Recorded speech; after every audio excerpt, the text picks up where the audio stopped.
Assalamualaikum warahmatullahi wabarakatuh. Hamdan wa syukrodillah, salatan wa salaman ala rasulillah, amma ba'du. Perkenalkan, nama saya Muhammad Zaki Umar, mahasiswa program studi ahwal syakhsiyah, Fakultas Ilmu Agama Islam, Universitas Islam Indonesia.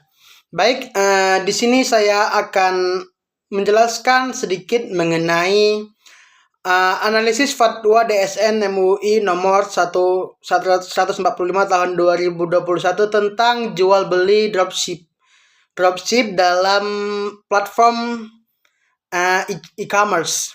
Nah, baik, sebelum kita memasuki penjelasan mengenai analisis fatwa DSN tersebut, kita harus terlebih dahulu mengetahui apa sih itu sebenarnya jual beli dropship. Nah, baik, adapun definisi dari jual beli dropship adalah model bisnis di mana penjual atau yang disebut sebagai dropshipper menjual barang tanpa menyimpan stok. Nah, dalam sistem ini dropshipper bekerja sama dengan supplier, penjual bekerja sama dengan pemasok atau produsen yang langsung mengirimkan barang ke konsumen atas nama dropshipper tersebut. Nah, ciri-ciri utama dari dropshipping ini adalah tidak memiliki stok barang, supplier bertanggung jawab atas pengirimannya, terus keuntungan dari selisih harga. Nah, selanjutnya kita memasuki pembahasan mengenai analisis tersebut.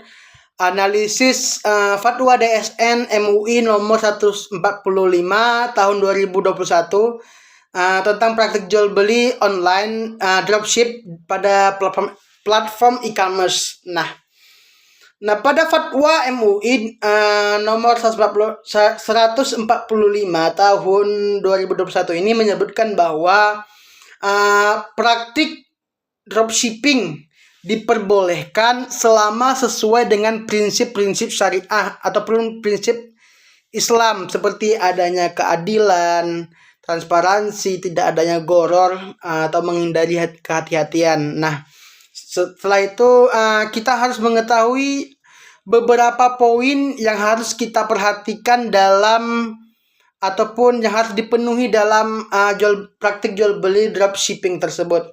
Nah, yang pertama itu prinsip-prinsip yang harus dipenuhi itu adalah dropshipper harus membeli barang terlebih dahulu dari supplier sebelum menjualnya ke konsumen. Nah, jadi penjual tersebut harus membeli dulu ke pemasok atau ke supplier.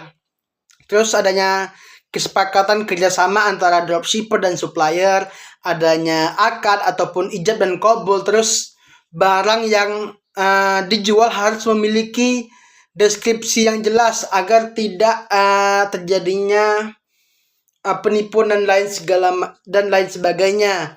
Terus juga kelebihan dari dropshipping ini adalah poin yang harus kita ketahui selanjutnya itu adalah kelebihan dari dropshipping.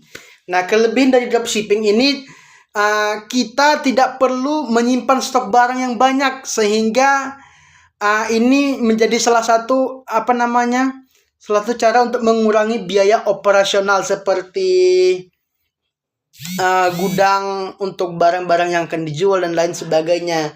Terus juga fleksibel bisa dilakukan kapan saja dan di mana saja bagi pelaku dropshipping ini. Dan juga proses memulai mudah serta memungkinkan penjual berbagai jenis produk. Dan juga di sini penjual tidak perlu mengeluarkan modal yang lebih banyak gitu. Terus juga adapun poin yang ketiga itu ada kekurangan dari dropshipping. Nah, tadi kita mengetahui kelebihan dari dropshipping. Selanjutnya kita juga harus mengetahui kekurangan dari dropshipping tersebut. Nah, yang pertama itu ada margin keuntungannya lebih kecil karena adanya biaya dari supplier. Terus masalah kejujuran dan kontrol kualitas barang karena dropshipper tidak langsung memegang barang tersebut. Karena tadi kan dibilang di atas sebelumnya dijelaskan barang tersebut langsung dikirimkan oleh supplier gitu. Makanya controlling seorang dropshipper itu kurang terhadap barang tersebut. Nah, terus juga risiko kredibilitas bisnis karena pengiriman atau kualitas barang tergantung pada supplier. Nah, jadi semua penjual itu tergantung pada supplier, walaupun telah melakukan kerjasama gitu. Nah, selanjutnya poin keempat itu fikih muamalah dalam dropshipping tersebut. Nah, akad yang digunakan dalam dropshipping seringkali merupakan kombinasi dari akad salam. Akad salam jual beli dengan pembayaran di muka dan samsara perantara atau seperti makelar. Terus juga dalam akad salam pembayaran dilakukan di awal sementara barang diserahkan kemudian. Terus akad samsara memperbolehkan perantara mendapatkan upah atau komisi selama semua pihak setuju dan transparansi terjaga gitu, seperti yang dilakukan oleh para makelar-makelar yang ada gitu. Nah, terus penerapan fatwa dalam praktik dropshipping nih. Nah, sistem dropshipping yang diperbolehkan itu mencakup dua hal.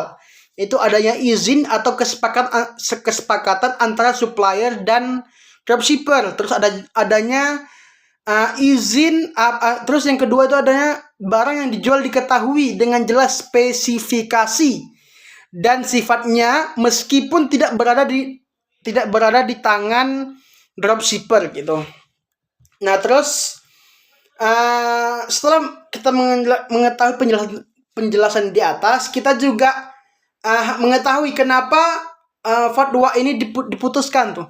Fatwa nomor 145 tahun 2021 itu kenapa dijadikan fatwa? Apa sih landasannya gitu? Ataupun ijtihad. Ijtihad dalam konteks fatwa DSN ini adalah upaya ulama untuk memberikan solusi hukum Islam terhadap praktik jual beli karena jual beli dropshipping di e-commerce. Karena ini sebuah fenomena perkembangan zaman ataupun perkembangan zaman di era modern ini. Nah, jadi fatwa ini dirumuskan dengan mempertimbangkan beberapa kondisi kontemporer, teknologi dan transaksi online yang belum diatur secara eksplisit atau secara jelas dalam hukum Islam klasik. Nah, di sini kita harus mengetahui beberapa ijtihad yang digunakan oleh fatwa DSN MUI. Adapun beberapa sumber ijtihad yang digunakan yaitu pertama ada dalil Al-Qur'an dan hadis. Nah, di sini beberapa dalil Al-Qur'an yang dipakai oleh fatwa DSN itu adalah tentang prinsip kejujuran, transparansi dan keadilan dalam transaksi yang diambil. Itu diambil dari firman Allah, Quran surah An-Nisa ayat 29. Yang mana sebagian dari artinya yang artinya, wahai orang-orang yang beriman, janganlah kamu memakan harta sesamamu dengan jalan yang batil gitu. Terus juga ada yang menurut sumber ijtihad menurut hadis. Nah, hadis yang diambil di sini hadis terkait akad salam yang membolehkan jual beli dengan pembayaran di muka jika barang telah jelas deskripsi dan penyerahannya. Terus juga sumbernya ada kawaid fiqhiyah. Hukum asal dalam muamalah adalah boleh kecuali ada dalil yang mengharamkan. Nah, terus juga segala akad harus dilandasi kejujuran dan tanpa goror ataupun ketidakjelasan. Terus juga ada bentuk ijtihad yang digunakan. Nah, fatwa ini mengadopsi metode kombinasi dari beberapa bentuk ijtihad seperti kias. Nah, dropshipping ini dianalogikan ataupun dikiaskan dengan akad salam ataupun jual beli berjangka dan juga akad samsaroh perantara atau makelar selama barang jelas sifat dan penyerahannya. Terus juga dengan bentuk ijtihad istihsan ataupun praktik dropshipping dianggap boleh jika memenuhi syarat-syarat tertentu seperti adanya kejelasan barang, kesepakatan kerjasama dan transparansi meskipun dropshipper tidak memiliki barang secara fisik. Terus juga dengan maslahah mursalah, pertimbangan maslahat gitu. Nah, fatwa mempertimbangkan kemaslahatan ekonomi dan mempermudah bisnis online yang tidak bertentangan dengan syariah. Terus juga kita harus mengetahui prinsip-prinsip yang harus dijaga, prinsip-prinsip syariah yang dijaga itu.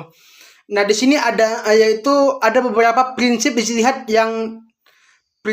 syariah ijtihad yang dijaga itu adalah adanya akad yang jelas, menghindari gharar ataupun ketidakpastian, terus juga transparansi dan juga maslahat ekonomi. Nah, itu tadi penjelasan mengenai analisis fatwa DSN MUI tentang praktik jual beli dropshipping. Nah, kesimpulan dari penjelasan di atas ialah praktik dropshipping dapat diterima dalam Islam dengan syarat mematuhi prinsip-prinsip syariah, terutama transparansi, keadilan, dan tanggung jawab terhadap produk yang dijual. Nah, fatwa ini menekankan bahwasanya pentingnya integritas dalam transaksi jual beli online, baik oleh dropshipper maupun supplier, untuk melindungi hak-hak konsumen. Dan juga fatwa DSN MUI nomor 145 tahun 2021 ini merupakan hasil ijtihad kontemporer yang memperhatikan tuntutan zaman dan juga prinsip-prinsip syariah. Nah, fatwa nomor 145 tahun 2021 ini menjembatani praktik modernitas dropshipping dengan hukum Islam klasik melalui metode qiyas, ihtisan, dan juga maslahah mursalah, serta memastikan bahwa transaksi tetap sesuai dengan nilai-nilai keadilan, kejujuran, dan kemaslahatan bagi semua pihak. Demikian yang dapat saya sampaikan. Wassalamualaikum warahmatullahi wabarakatuh.